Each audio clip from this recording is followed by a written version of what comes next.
Reflexão da liturgia da palavra do segundo domingo da Páscoa. O tempo da Páscoa é marcado pelas sucessivas aparições de Jesus entre os apóstolos, mostrando que ele havia ressuscitado e continuava vivo entre eles. Nesses primeiros domingos, essas aparições são bem acentuadas. Ela vai aparecer de diversas maneiras e em situações inusitadas, sobretudo no cotidiano da vida dos apóstolos. Aparecerá na figura de um jardineiro, ou seja, de pessoa simples, trabalhador humilde. Vemos isso quando aparece pela primeira vez a Maria Madalena.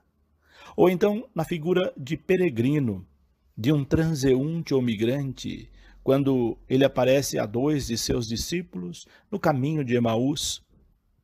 Ou ainda na figura de um pedinte à beira do mar da Galileia, quando os apóstolos estão pescando e ele aparece na margem e pergunta se eles teriam alguma coisa para comer. E aparece no evangelho de hoje como se fosse um fantasma, entrando num recinto fechado, onde eles estavam encerrados em seus medos. Tudo isso para provar a sua ressurreição e para animá-los na continuidade da sua missão. Somente quando tiveram certeza de que ele havia de fato ressuscitado, é que eles seguiram adiante e fizeram o que ele havia mandado, como vemos na primeira e na segunda leitura deste domingo. Na primeira leitura dos Atos dos Apóstolos, vemos os sinais e prodígios que eles realizavam, certos da ressurreição de Cristo. Vale lembrar que o livro dos Atos dos Apóstolos, como o próprio nome diz, narra os feitos dos apóstolos logo após a ressurreição. É, portanto, o livro que se encarrega de descrever tudo o que os discípulos fizeram depois da ressurreição de Cristo. Assim, muitos prodígios foram realizados pelas mãos dos apóstolos, mostrando que todo aquele que crê na ressurreição de Cristo faz com que ele se manifeste na sua vida e nos seus atos.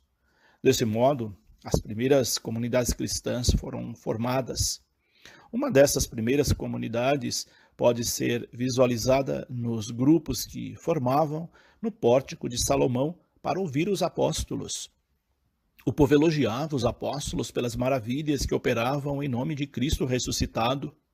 Assim, uma multidão cada vez maior, tanto de homens como de mulheres, iam se ajuntando e se tornando discípulos pela fé testemunhada pelos apóstolos. Quais eram essas maravilhas que os apóstolos faziam? As mesmas que Jesus fazia, ou seja, eles curavam doentes e vinha gente de longe para ser curada. Já tivemos oportunidade de refletir sobre o que significa a cura de doentes, a expulsão de demônios, etc. Curar doentes não significa apenas fazer milagres, mas promover a vida, diminuir o sofrimento, enfim, fazer algo de bom em defesa da vida. Foi isso que Jesus fez e ensinou aos seus discípulos e aos seus apóstolos. E assim o cristianismo vai ganhando adeptos, se fortalecendo e se tornando uma das religiões com maior número de seguidores. Tudo isso porque cremos na ressurreição, cremos que Cristo é o Filho de Deus e que está entre nós em espírito, guiando nossos passos e nossas ações, mas não foi assim desde o começo. Houve muita resistência e perseguição. Os próprios apóstolos tiveram muita dificuldade em acreditar que Cristo tinha ressuscitado e depois de ter crido tiveram dificuldade de anunciar, pois havia muita perseguição. Vimos que logo após a ressurreição, Maria Madalena foi ao túmulo bem de madrugada e não encontrou o corpo de Jesus. Ela imaginou que alguém o tinha roubado e logo acusou o jardineiro. Depois ela contou a Pedro e ao discípulo amado sobre o fato e eles foram correndo até o local e constataram a ausência do corpo. Eles viram e creram na ressurreição. Hoje o Evangelho mostra que Jesus, no primeiro dia da semana, apareceu aos discípulos. O primeiro dia da semana é o domingo. Domingo é o dia do Senhor. Domingo é o dia da ressurreição e é o dia em que celebramos a Páscoa do Senhor, fazendo memória na Eucaristia. Toda vez que celebramos a Eucaristia, nós fazemos memória desse primeiro dia da semana, colocando Cristo como centro de nossa vida e assim comungamos com Ele. É o que deveríamos fazer, mas nem sempre fazemos. Podemos até celebrar a Eucaristia, mas muitas vezes estamos com o coração tão fechado que fica difícil qualquer manifestação pascal de Cristo em nossa vida. O texto de hoje traz os discípulos de portas fechadas, com medo das autoridades dos judeus. Mais que as portas do recinto, eles estavam com o coração fechado. Quando nós fechamos a porta do coração, não percebemos os sinais da ressurreição. Não percebemos o Cristo ressuscitado perto de nós e passamos insensíveis a esses fatos teológicos. São muitas as causas desse fechamento de coração, as quais podem ser pensadas com mais calma, como meditação do Evangelho de hoje. Aqui o texto se refere diretamente ao medo. Os discípulos estavam com medo e por isso se trancaram, se fecharam num pequeno grupo, numa pequena sala, e se assim permanecessem, o cristianismo teria fracassado. Mas Jesus não desiste e insiste com eles e conosco. Mesmo estando com as portas e o coração fechados, ele entra, se coloca no meio deles, deseja-lhes a paz. A paz é o primeiro desejo de Cristo depois da ressurreição. Creio que temos que pensar mais sobre isso, sobretudo agora, nesses tempos de guerra tão explícita. Quando falta a paz em nossos corações e entre nós, dificilmente seremos testemunhas da ressurreição, dificilmente seremos bons cristãos. O bom cristão é promotor da paz, anunciador dessa paz que vem de Cristo, e já vimos em outros momentos que a paz é fruto da justiça, pois os textos bíblicos deixam isso bem claro. Não é uma paz alienada, sem compromisso, mas uma paz que é resultada da justiça, do compromisso com a vida. Essa é a paz verdadeira. Por isso, durante a missa, quando repetimos esse gesto de Jesus ressuscitado entre os apóstolos e desejamos a paz, não é qualquer paz que estamos desejando, é a paz de Cristo. E isso faz toda a diferença. Por essa razão, esse gesto na missa não deve ser feito de qualquer jeito, mas com consciência de que estamos desejando uma paz que nos compromete com Cristo. Ou seja, ao desejar a paz de Cristo, nós estamos reafirmando nosso compromisso com Ele. Assim sendo, Jesus entra e se põe no centro e lhes deseja a paz. Depois de desejar a paz, mostra-lhes as mãos e o lado. Ou seja, prova que é Ele mesmo que está ali e não um fantasma. Mostrar as marcas dos pregos foi um dos procedimentos de Jesus para provar que era Ele mesmo, ou seja, que havia ressuscitado. Mas não apenas isso, pois esse foi apenas um sinal imediato. Depois, eles veriam muitos outros sinais. Naquele momento, isso bastou para que eles acreditassem e se alegrassem por ver o Senhor. Que alívio eles devem ter tido. Ao reconhecerem Jesus, seus medos se dissiparam. Eles viram que não estavam sozinhos e que não tinha sido em vão toda a luta, todo o compromisso tido com Jesus. Agora começava um novo tempo e eles seguiriam adiante na missão, fazendo prodígios, como vimos na primeira leitura.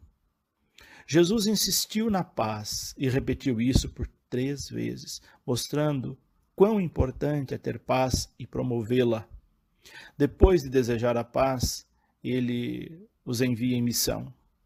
Ele envia os seus apóstolos como o Pai o havia enviado, ou seja, os apóstolos receberam a mesma autoridade de Jesus, por isso faziam prodígios.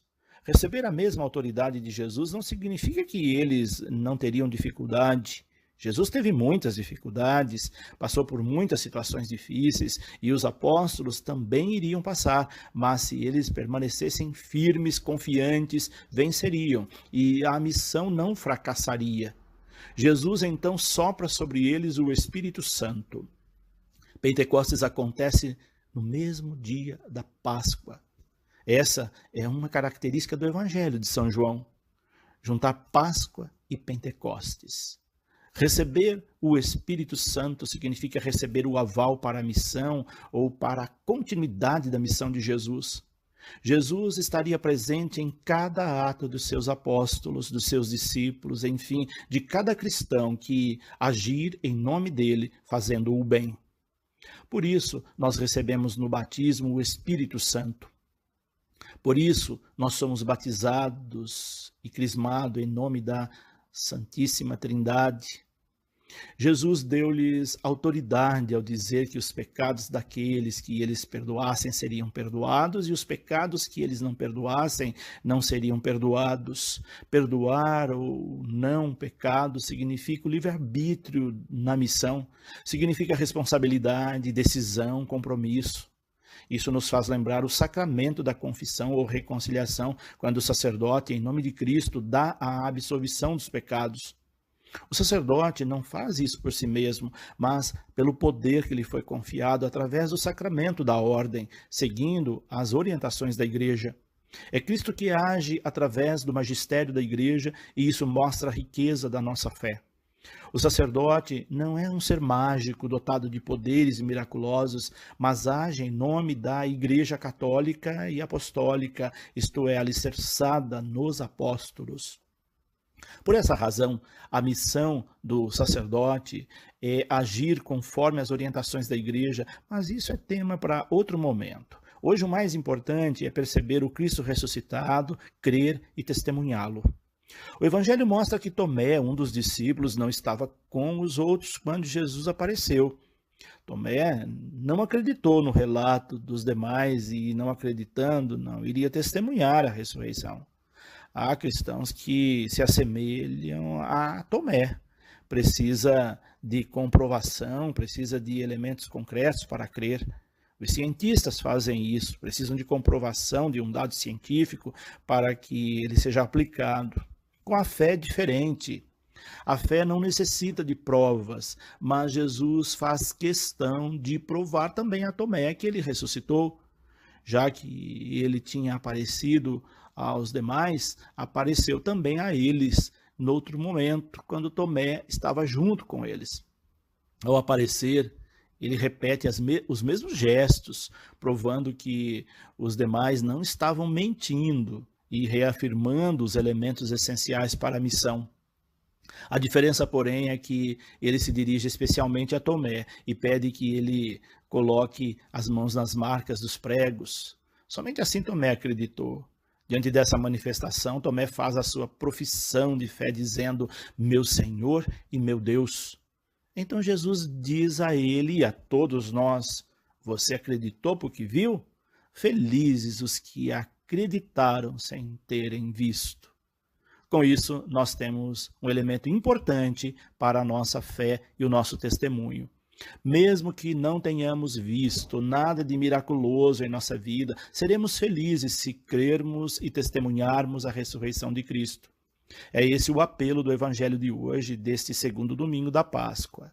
Antes de concluir essa reflexão, trago alguns elementos da segunda leitura que ajudam a fortalecer a nossa fé e o nosso testemunho na ressurreição. No texto de hoje, do livro do Apocalipse, João traz um relato do seu testemunho da ressurreição e das consequências desse testemunho. Ele disse estar exilado na ilha de Pátimos por causa da palavra de Deus e do testemunho de Jesus. Esse dado mostra que testemunhar Jesus não é algo fácil, simples e sem consequências. O próprio Jesus havia deixado claro que segui-lo seria participar da sua cruz, e João dá testemunho disso. João escreveu nesse livro todas as manifestações de Jesus que ele presenciou e viveu no seu trabalho missionário de anunciar Cristo ressuscitado. Ele deixou, portanto, um legado à igreja, como podemos ver na leitura do início do Apocalipse. com uma imagem carregada de simbolismo, ele dá testemunho da ressurreição e pede que não tenhamos medo, pois Jesus é o primeiro e o último, ele vive entre nós, esteve morto, mas agora está vivo pela sua ressurreição, e quem tem na sua vida essa presença do Cristo vivo, vive sem medo as agruras da missão.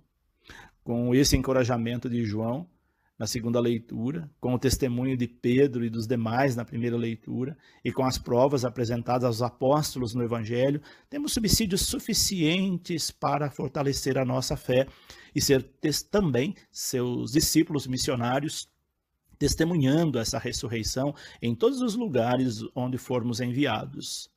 Esse testemunho será dado pela nossa coragem e pela paz que transmitimos. Essa paz resulta do nosso compromisso com a justiça.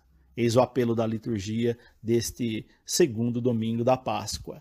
Deus abençoe a todos. Padre José Carlos Pereira.